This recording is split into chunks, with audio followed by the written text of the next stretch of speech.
هيدر هيدر عم الآخر هيدر هيدر هيدر صوب الكوثر هيدر هيدر هيدر أي مظلوم. اعوذ باللہ من الشیطان الرجیم. بسم اللہ الرحمن الرحیم. وَأَنْكِحُوا الْأَيَّامَ مِنْكُمْ وَالصَّالِحِينَ مِنْ عِبَادِكُمْ وَإِمَائِكُمْ.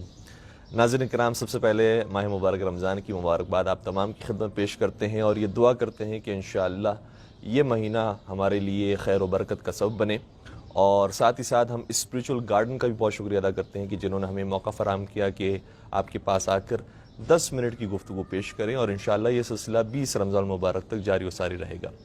ان 20 دنوں کے لیے جس موضوع کا ہم نے انتخاب کیا ہے وہ پری میرج اور post marriage problems and solutions ہیں، یعنی شادی سے پہلے انتخاب ہمسر کے حوالے سے کیا مشکلات پیش آتی ہیں، اور پھر شادی کے بعد جو مشکلات ہیں انشاءاللہ اس کا حل پیش کرنے کی کوشش کی جائے گی.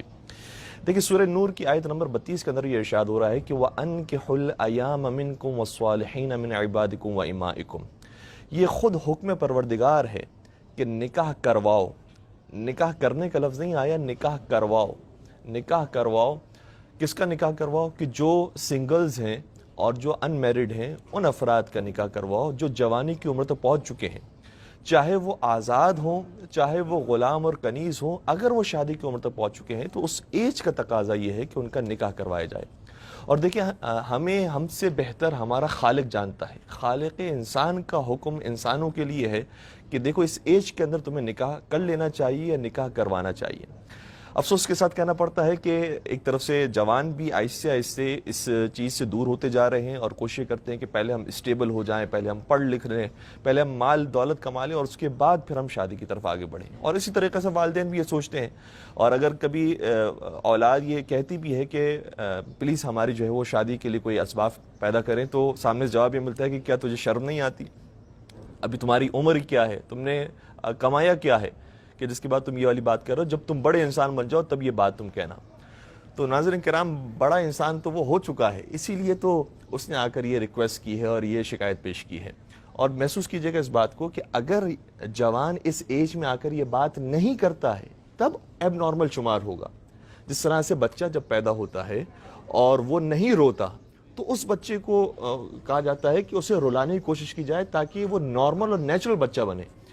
اسی طریقے سے اگر جوان جو ہے وہ شادی کی عمر تک پہنچ چکا ہے لیکن وہ یہ فیلنگز محسوس نہیں کر رہا تب ایب نارمل شمار کیا جائے گا. اور اگر وہ یہ فیلنگز محسوس کر رہا ہے تو بالکل یہ نارمل ایج ہے اور بالکل یہ نارمل اس کی خواہشات ہیں. ساتھ ساتھ یہ بات بھی ہم بیان کرنا ضرور سمجھتے ہیں کہ آج ڈاکٹرز بھی یہ کہتے ہیں کہ کچھ ہارمونز ایسے ہوتے ہیں کہ جو اس ایج کے اندر انسان کی باڈی کے اندر پیدا ہونا شروع ہو جاتے ہیں، اور اگر ان ہارمونز کو صحیح طریقے سے اس کی ضرورت کو پورا نہ کیا جائے تو ہڈیوں کے مسائل، انسان کے صلب کے مسائل، رحم کے مسائل، اسی طریقے سے مسلز کے مسائل یہ پیدا ہو جاتے ہیں، اور بدن کے اندر بھی کمزوری آ جاتی ہے، اور ساتھ ساتھ ذہنی طور پر بھی انسان کمزور ہو جاتا ہے. اس لیے ان چیزوں کی اور ان ضرورتوں کو پورا کرنا یہ ضروری ہے اور فطری عمل ہے. تو پروردگار عالم نے بھی اس فطری عمل کی طرف اشارہ فرمایا ہے اور یہ بیان بھی کیا ہے کہ کس ایج کے اندر شادی کر لی جائے تو وہ مناسب ہے. روایات کے اندر آیا ہے کہ سب سے بہترین عمر شادی کے لیے 18 سال سے لے کر 22 سال تک کی ہے.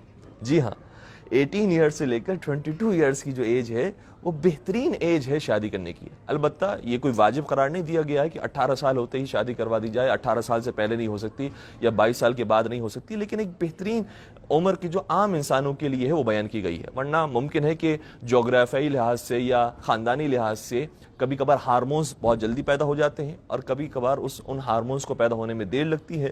تو جب انسان اس ضرورت کو محسوس کرے تو اس کے لیے جیسے ہی آئیڈیل ایج آ جائے فوراً سے شادی کر دینی چاہیے. حضرت امام جعفر صادق علیہ السلام بڑی خوبصورت مثال بیان کرتے ہیں. کہتے ہیں کہ شادی کی مثال پھل کی طرح ہے کہ جو درخت پر لگتا ہے.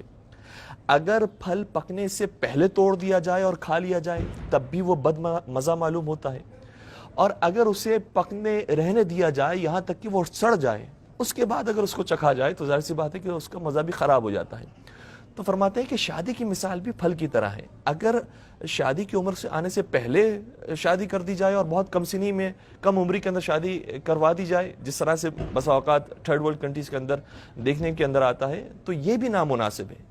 یہ بھی ایسا ہی ہے کہ جیسے اب اس کی عمر نہیں آئی ہے اور وہ کام کروا دیا گیا ہے تو بد مزہ ہو جائے گی اس کے لیے زندگی.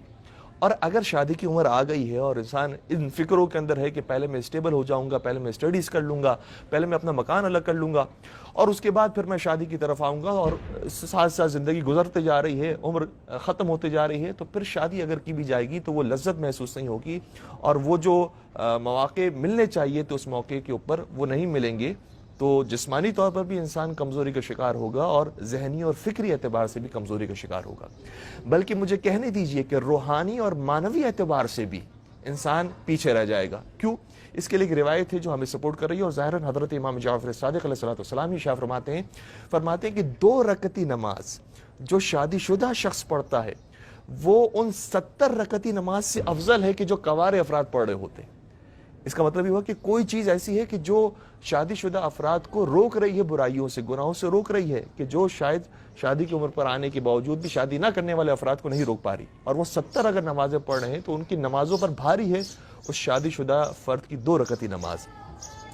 ساتھ ہی ساتھ ہم یہ بات بیان کرنا ضروری سمجھتے ہیں کہ کچھ چیزیں ایسی ہیں کہ جیسے ہی وقت آ جائے فوراً سے انسان کو اس کی طرف قدم اٹھا لینا چاہیے۔ نبی اکرم حضرت محمد مصطفیٰ صلی اللہ علیہ وسلم مولائے متقیان سے شاہ فرماتے ہیں کہ یا علی ثلاث خصال لا تؤخرہن، 3 چیزیں ایسی ہیں کہ جب وہ آ جائیں تو فوراً سے انسان انجام دے، اس میں تاخیر نہ کرے۔ دیکھیں ویسے بھی شادی کہا جاتا ہے کہ کار خیر ہے، اور بالکل ٹھیک کہا جاتا ہے کہ ایک نیک عمل ہے، تو نیکیوں کے کام میں تو ویسے بھی انسان کو پہل کرنی چاہیے۔ قرآن مجید کی آیت موجود ہے کہ سارعوا الی مغفرۃ من ربکم وجنہ، کہ جلدی کرو مغفرت حاصل کرنے میں بھی اور جنت حاصل کرنے میں بھی۔ تو شادی گویا جنت کی طرح ہے اگر وہ صحیح عمر کے اندر انسان انجام دے دے۔ تو قرآن مجید کی آیت بھی ہے کہ نیکی کے کاموں میں جلدی کیا کرو، اور ساتھ ساتھ نبی اکرم بھی شاہ فرماتے ہیں کہ 3 کام ایسے ہیں کہ جس کے اندر بطور خاص انسان جلدی کرے۔ الصلاۃ اذا اتت، نماز کا وقت جیسے ہی آ جائے فوراً انسان نماز پڑھنے کی طرف چلا جائے۔ اول وقت کی نماز بہت بہتر ہے آخر وقت کی نماز سے۔ نماز وہ بھی ہے کہ جو آخر وقت میں ہے، نماز وہ بھی ہے جو قضا ہو کر انجام دی جاتی ہے، لیکن وہ نماز کہاں کہ جو اول وقت میں فضیلت کے وقت میں انجام دی جائے، اور وہ نماز کی جو قضا کر کے پڑھی جائے۔ تو اس لیے یہ چیز ایسی ہے کہ جیسے اس کا وقت آ جائے فوراً سے انجام دی جائے۔ دوسری چیز والجنازۃ اذا حضرت، اور اگر کوئی جنازہ آتا ہے، کوئی میت آتی ہے، تو فوراً سے اس کے اوپر حاضر ہو کر نماز جنازہ پڑھی جائے۔ اور تیسری چیز والایم اذا وجدت کفا، اور وہی کوار افراد۔ دیکھیں ایم کا لفظ اسی آیت سے ہے کہ وہ انکحوا الایام، ایام اور ایم یہ مفرد اور جمع ہے۔ فرماتے ہیں والایم، وہ جو کوار افراد ہے، اذا وجدت کفوا، جب وہ کف اور ہمسر پالیں اور ہم سطح اور ہم پلہ کے افراد پالیں تو فوراً سے انہیں چاہیے کہ وہ شادی کر لیں۔ اور پھر سوال یہ پیدا ہوتا ہے کہ آپ یہ بھی بتائیے کہ کف کیسے پیدا ہوگا، کیسے پتہ چلے گا کہ کف آ گیا ہے؟ تو یاد رکھیے گا کہ اس کے لیے کوئی نہ گرین لائٹ جلتی ہے، نہ 100% کا کوئی سگنل ملتا ہے، نہ یہ آتا ہے کہ اب یہ فلی چارج ہو گیا ہے اور یہ فل جو ہے وہ آپ کے کف آ گئے ہیں اس لیے فوراً سے شادی کر دی جائے۔ بہرحال ہر انسان خطا کار ہے، ہر انسان سے غلطیاں ہوتی ہے، کوئی بھی انسان پرفیکٹ نہیں ہے۔ ہماری شاید گفتگو سننے کے بعد بہت سارے لوگ یہ سمجھیں گے کہ کاش ہم اس طرح سے شادی کرتے، کاش ہم یہ والی شرائط دیکھتے۔ تو بہت سارے افراد مجھے مطمئن ہے کہ جو ہماری گفتگو سنیں گے وہ افراد ہوں گے جن کی ازدواجی زندگی پرفیکٹ ہے، الحمدللہ ان کی زندگی آئیڈیل ہے، کیونکہ دنیا کے اندر بہرحال کمی کجی رہ جاتی ہے، انشاءاللہ یہ کمی کجیاں جنت کے اندر پوری ہوں گی۔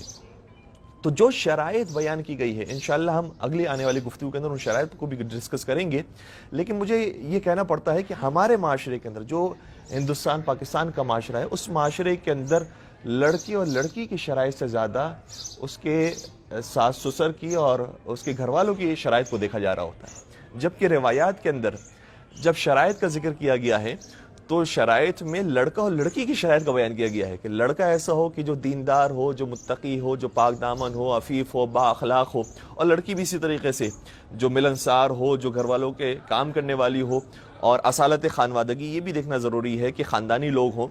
لیکن بہرحال ہمارے ہاں یہ دیکھا جاتا ہے کہ بھئی اس کی ساس کیسی ہے، کیونکہ لڑکی میں جس گھر کے اندر بھیج رہی ہوں کہیں وہ ساس پریشان کرنے والی تو نہیں ہے، کہیں ان کا ماحول ایسا تو نہیں کہ جوائنٹ فیملی ہو۔ تو انشاءاللہ ہم اس پر بھی گفتگو کرنے کی کوشش کریں گے کہ اسلام نے بہت زیادہ ریکمینڈ نہیں کیا ہے کہ جوائنٹ فیملی کے اندر اور ساس بہو کے ساتھ رہا جائے، چونکہ بہرحال وہ لڑکی بھی اپنا گھر چھوڑ کر آئی ہے اور اس نے اپنے سب کچھ افراد کو چھوڑا ہے اور جس شخص کے پاس آئی ہے وہاں پر اگر وہ 5 افراد کی خدمت کرے گی تو ظاہر سی بات ہے کہ اس کے لیے ایک بہت بڑا برڈن کا کام ہے، اور لڑکی پھر صنف نازک بھی ہے، کم عمر بھی عام طور پر لڑکی ہوتی ہے، تو اس کے لیے ایک بڑی مشکل کا سبب بن جاتا ہے کہ اگر اس عمر کے اندر وہ شادی کے لیے پہنچتی ہے۔ اس لیے یہ ہم گزارش کرتے ہیں کہ اس چیز کے اوپر بھی ہمیں غور و فکر کرنا چاہیے کہ لڑکے اور لڑکیوں کو وہ بہترین ماحول فراہم کیا جائے کہ جس کے بعد وہ آپس میں ایک روحانی اور ایک معنوی زندگی کا سفر شروع کر سکیں۔ والسلام علیکم ورحمۃ اللہ وبرکاتہ۔